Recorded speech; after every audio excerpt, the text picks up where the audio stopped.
बातमी आहे जळगावमधली। जळगावच्या मुक्ताईनगर तालुक्यामधल्या कोथळी गावामधल्या संत मुक्ताई यात्रेमध्ये केंद्रीय मंत्री रक्षा खडसे यांच्या मुलीसह इतर काही मुलींची टवाळखोर मुलांनी छेडछाड केल्याचा धक्कादायक प्रकार घडलाय आणि या मुलींच्या मनाविरुद्ध काही टवाळखोर मुलांनी त्यांचा फोटो काढण्याचा सुद्धा प्रयत्न केला।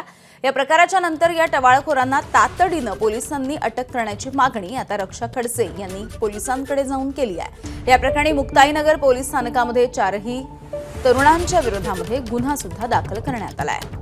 आणि याच प्रकरणी रुपाली चाकणकर यांची प्रतिक्रिया येते। आमचे प्रतिनिधी मिकी घई त्यांच्यासोबत बातचीत करतात। महिला आयोगाच्या अध्यक्ष रुपालीताई चाकणकर ताई, या संदर्भात तुम्ही माहिती घेतली का? नक्कीच राज्यातील महिला मुली सुरक्षित आहेत का? कारण पुण्यातील एसटी स्टँड या स्वारगेट एसटी स्टँडची घटना ताजी असताना थेट केंद्रीय मंत्रीच्या मुलीची अशी छेड काढली जाते।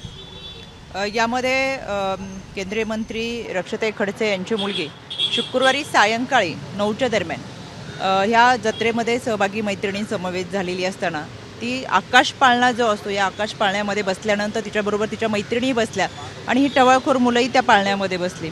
गार्ड खाली उभा होता आणि जेव्हा हा पाळणा वर जाऊन खाली फिरत होता त्यावेळेस त्यांनी व्हिडिओ कॉल केला आणि काही फोटो काढत होता। ते व्हिडिओ कॉल केल्यानंतर गार्डच्या लक्षात आलं नाही, त्यांना त्या गार्डला वाटलं की हे काही शूटिंग करतात आहेत। खाली आल्यानंतर लक्षात आल्यावर ती गार्डनी त्या मुलांना खरं हटकलं, त्यांच्याजवळचा मोबाईल घेतला, बाचाबाची झाली त्यांच्यामध्ये। त्या मोबाईलमधले फोटो आणि व्हिडिओ हे डिलीट केले। पण ही गोष्ट अत्यंत चुकीची आहे। याच्यामध्ये तो जो टवाळखोर आहे त्याच्यावर अगोदरच गुन्हे दाखल आहेत। आज देखील सकाळी स्वतः केंद्रीय मंत्री रक्षा खडसे या मुक्ताईनगरच्या पोलीस स्टेशनमध्ये गेले होत्या। मी स्वतः तिथले PI मोहिते आहेत त्यांच्याशी फोनवरून संपर्क साधला। तातडीने गुन्हा त्यांच्यामध्ये नोंद होतोय आणि पोलिसांचं पथक देखील गेलेलं आहे। आरोपीला अटक देखील केलं जाईल। पण याच्यामध्ये खरं तर गर्दीचं ठिकाण होतं। बीट मार्शल दामिनी पथक तैनात असणं गरजेचं होतं आणि अजून काही माहिती आपल्या समोर येईल ती समजेलच आपल्याला। ताई, पण आपण बघतोय म्हणजे केंद्रीय मंत्री आहेत तेव्हा त्यांच्यासोबत बॉडीगार्ड होता, सगळं काय असताना त्यांच्या मुलीसोबत तरी अशा घटना घडतायत। राज्यामध्ये खरंच मुली सुरक्षित आहेत का असा प्रश्न या ठिकाणी उपस्थित होतो। कारण पुण्यामध्ये देखील शहराच्या मध्यवर्ती भागात अशी घटना घडते आणि दुसरीकडे केंद्रीय मंत्रीच्या मुलीला अशी पद्धतीने छेड काढली जाते। मिकी सर, मला तुमचं एक वाक्य दुरुस्त करायचं आहे। केंद्रीय मंत्री ह्या त्यावेळेस मुंबईत होत्या, मुली फक्त त्या जत्रेमध्ये गेलेल्या होत्या। त्यांच्या ते मंत्री आहेत, गार्ड आहेत, म्हणजे एवढी डेअरिंग वाढते आणि त्याच्यानंतर त्यांना धाव घ्यावं लागते। मंत्र्यांचीच मुली जर सुरक्षित नसतील, घरचे सुरक्षित नसतील तर सर्वसामान्य नागरिक मुली काय करतील? घाबरतात ते पोलीस स्टेशनपर्यंत जायला। ठिकाणी होता आणि गार्डची आणि त्या मुलांची बाची त्याच्यावरून झाली होती। गार्डने हटकलं होतं, मोबाईल घेऊन त्याच्यातले फोटो वगैरे पाहून त्याच्यानंतर तिथं कारवाई देखील गार्डच्या पद्धतीने त्यांनी त्या पद्धतीने त्याची प्रक्रिया पूर्ण केली होती।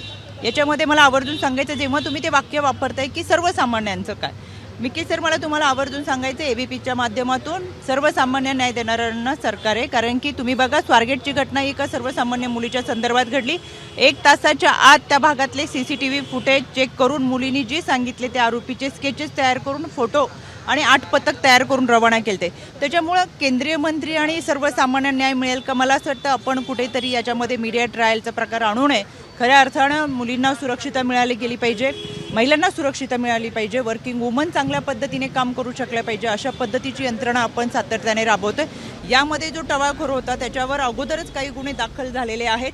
आत्ता सुद्धा गुन्हा नोंद होतोय। मी स्वतः आत्ता पोलीस स्टेशनशी बोलतेय, त्यांच्याशी संपर्कात आहे। तो गुन्हा आत्ता नोंद होतोय आणि आरोपी देखील अटक केला जाईल। हे कसं थांबेल? म्हणजे अर्थात जर आपण बघतोय की गुन्हा दाखल होईल, पुढची प्रोसेस होईल, पण महिला मुली म्हणजे बाहेर फिरणं, एखाद्या केंद्रीय मंत्रीच्या मुलीला अधिकार नाही का मग अशा ठिकाणी जायचा? एखाद्या जत्रेत जाऊन ती सर्वसामान्यासारखं फिरू शकत नाही, असा देखील प्रश्न या ठिकाणी निर्माण होतो। तर दुसरीकडं पोलिसांची जबाबदारी कुठंतरी म्हणजे मनुष्यबळ कमी पडतोय, तुम्ही जसं म्हणताय दामिनी पथकनं तिथं असणं हे कुठंतरी अपेक्षित होतं। याच्यामध्ये अजून काही गोष्टी आपल्या समोर येतील सविस्तर की CCTV फुटेज पाहिल्यानंतर आपल्या लक्षात येईल की दामिनी पथक तिथे कुठे कुठे तैनात होतं किंवा बीट मार्शल कुठे होतं आणि काय नक्की घडलंय ते आता हे थोड्या वेळात आपल्या समोर येईलच। त्याची सगळी मी सविस्तर माहिती घेते। पण याच्यामध्ये दामिनी पथक, बीट मार्शल, पोलीस दिदी, पोलीस काका, यामध्ये पिंक पथक हे कार्यरत करणं आहेतच, पण अधिक प्रभावशाली कार्यरत करणं फार गरजेचं आहे आणि गर्दीच्या ठिकाणी ते असावेत। तुमच्या माध्यमातून मला माझ्या महाराष्ट्रातल्या महिला भगिनींना आवर्जून सांगायचं आहे, असे कुठं गर्दी जात असताना आपल्यासाठी 112 10 98 हे टोल फ्री क्रमांक आहेतच, पण तरीसुद्धा ह्या ज्या समित्या आहेत, ह्या ज्या कमिट्या आहेत, त्या अधिक सशक्त होणं गरजेचं आहे. त्याच्यासाठी आम्ही पाठपुरावा करू. तुम्ही मुख्यमंत्र्यांशी या संदर्भात काही बोलणार आहात का? कारण गृह खातं देखील त्यांच्याकडे आहे, काही ठिकाणी पोलीस बळ कमी आहे. म्हणजे मी तुम्हाला उदाहरण म्हणून सांगतो, स्वारगेटची जी घटना घडली, अगदी 100 मीटरपेक्षा कमी अंतरावर पोलीस स्टेशन आहे आणि तिथं ही घटना घडली. आणि दुसरीकडे आपण बघतोय की आता केंद्रीय मंत्री आज सत्ताधारी पक्ष आहेत. ताई, मिके सर, स्वारगेटची घटना तुम्हाला सविस्तर माहिती आहे, त्याच्या खोलात मी जाणार नाही. पहिल्या दिवशी मी जे स्टेटमेंट केलं स्वारगेटच्या घटनेबाबत, त्या स्टेटमेंटवर मी आजही ठाम आहे. फार सविस्तर आणि खोलात गेलो तर विषय तुम्हालाही माहिती आहे, त्याच्यामुळे मी फार बोलत नाही काय विषय आहे. पण घटना घडल्यापासून आयोगाचे अध्यक्ष म्हणून मी सातत्याने संपर्कात होते आणि पहिली बातमी मी तुम्हाला दिलेली आहे. 9 वाजता तक्रार दाखल झाल्यानंतर 9 वाजताच FIR होतीये आणि 10 वाजता 8 पोलीस पथक रवाना होते. हे खऱ्या अर्थानं खाकी वर्दीचं यश आहे. त्याच्याही पुढे जाऊन मला तुम्हाला आवर्जून सांगायचं आहे, खरं तर खाकी वर्दी त्यांचं काम अतिशय उत्तमरित्या पार पाडत असतं.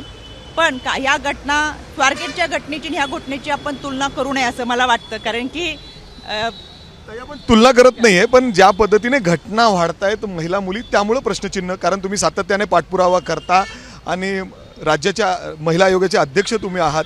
त्याच दुसरीकडं आता तुम्ही ताईंच्या मुलीशी, रक्षा खडसे ताईंच्या मुलीशी बोललात का? तिचं कुठेतरी कॉन्फिडन्स, म्हणजे अर्थात मुली घाबरतात बरेचदा. पोलीस स्टेशन, अशी काही घटना घडली तर पोलीस स्टेशनपर्यंत पोचायला देखील ते घाबरतात बरेचदा, कुणाला सांगत सुद्धा नाहीत अशा घटना. मी तुमच्या माध्यमातून आव्हान करेल, आपण अनेक व्यासपीठे या निमित्तानं उपलब्ध करून दिलेले आहेत. 112 हा टोल फ्री क्रमांक माझ्या महिला भगिनींसाठी आहे. 1098 हा टोल फ्री क्रमांक विद्यार्थिनींसाठी आहे. गर्दीच्या ठिकाणी तुम्ही कुठेही जाताल त्यावेळेस आवर्जून या नंबरवरती संपर्क साधा. जवळपास पोलीस यंत्रणा असते, पण गर्दीच्या ठिकाणामध्ये लक्षात येत नाही की काय चाललंय. बीट मार्शल, दामिनी पथक असणं सुद्धा गरजेचं आहे. पण बऱ्याच वेळा आपण पाहतो तर इथेही आजूबाजूला एखादी घटना किंवा अशा पद्धतीने हालचाल ह्या लवकर आपल्या लक्षात येत नाही. त्याच्यामुळे तातडीने तुम्हाला असुरक्षित जर कुठे वाटत असेल तर या दोन्ही नंबरशी संपर्क साधा. पोलीस तुमच्या सुरक्षितेसाठी सतर्क आहे. आयोग म्हणून आम्ही तुमच्यासोबत आहेत.